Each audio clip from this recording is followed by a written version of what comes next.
কিছু চিঠি কখনো শুধু কাগজের লেখা কয়েকটি শব্দ নয়, সেগুলো হয়ে ওঠে একটি সময়ের সাক্ষী।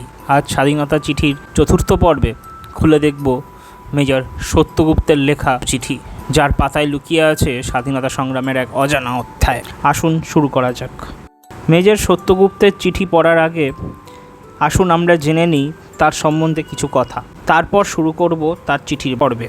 সত্যগুপ্ত মেজর সত্যগুপ্ত নামেই সকলের কাছে পরিচিত ছিল। ঢাকার বেজগাঁওয়ের প্যারীমোহন গুপ্তের পুত্র। 1919 সালে ঢাকা কলেজিয়েট স্কুল থেকে প্রথম বিভাগে ম্যাট্রিক পাশ করেন। 1926 সালে ঢাকা বিশ্ববিদ্যালয় থেকে MA পাশ করেন। কলেজ জীবন থেকেই রাজনীতির সঙ্গে এবং ঢাকার মুক্তিসংঘ শ্রীসংঘের কাজের সাথে যুক্ত হন। ধীরে ধীরে সুভাষচন্দ্রের সান্নিধ্য লাভ। 1928 সালে সুভাষের নেতৃত্বে বাগ সার্কাসে কলকাতা কংগ্রেসের স্বেচ্ছাসেবক বাহিনীর মেজর হিসেবে নিযুক্ত হন। উল্লেখযোগ্য যে যতীন দাসও স্বেচ্ছাসেবক বাহিনীর মেজর পদে নিযুক্ত হয়েছিলেন। কলকাতা কংগ্রেসের এই স্বেচ্ছাসেবক বা ভলেন্টিয়ার বাহিনী থেকেই পরবর্তীকালে বেঙ্গল ভলেন্টিয়ার্স নামে উদ্ভব। পরবর্তীকালে বাংলার বহু বিপ্লবী কর্মকাণ্ড বিবি নেতৃত্বের নির্দেশে পরিচালিত হয়েছে। 1930 সালে চট্টগ্রাম যুব বিদ্রোহ, লোম্যান হত্যা, রাইটার্স আক্রমণ প্রভৃতির প্রতিশোধ হিসেবেও সরকারের তরফের ব্যাপক হারে গ্রেফতারি শুরু হলে সত্যগুপ্ত স্টেট প্রিজনার হিসেবে 1930 থেকে 1938 পর্যন্ত বিভিন্ন জেলে থাকেন। 1941 থেকে 1946 পুনরায় রাজবন্দী হন। স্বাধীনতার পরে 24 পরগনার বাদুক গ্রামে সমাজসেবকমূলক কাজে যোগ দেন। এবার সত্যগুপ্তের লেখা একটি চিঠি আপনাদের শোনাবো, যেটা তিনি জেল থেকে লিখেছিলেন। প্রাপকের নাম জানা যায়নি। আসুন চিঠিটি শুরু করি। কল্যাণীয় এসো, স্নেহের ভাইমা এসো, তোমার আমার হোক কিছু কথা কওয়া কই। এসো, শীত বসন্তের গল্পই না হয় হোক, এবারে তোমায় কিছু লিখি।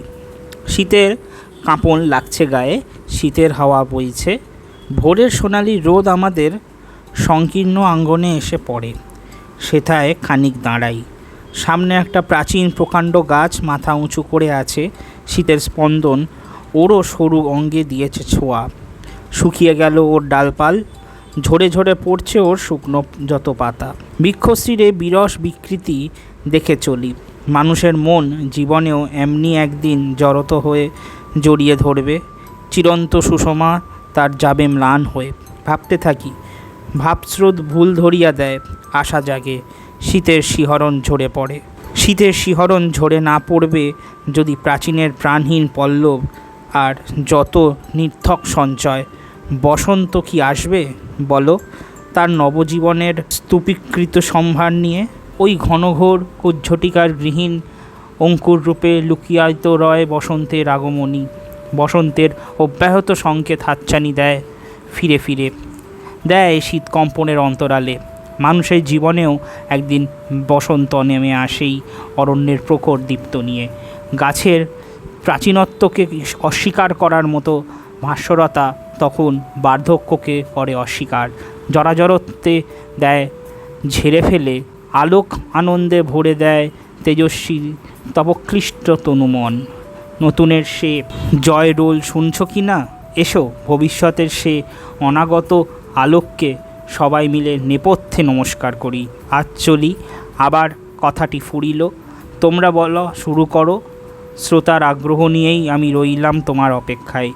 ইতি শ্রী সত্যগুপ্ত। স্বাধীনতার চিঠি আপনাদের কেমন লাগছে জানাবেন কমেন্ট বক্সে। আজকের এই সিরিজ এখানেই সমাপ্ত করছি।